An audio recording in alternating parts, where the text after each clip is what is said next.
హే కొక్కరొక్క కోడి కూడా జనవరి సలి పులి దెబ్బకి ఎంత లేసి వణికిందో ఏ మూల పండుకుందో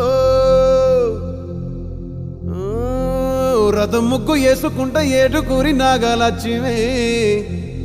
ఎంత దూరం వెళ్ళిందో ఎటు పోయిందో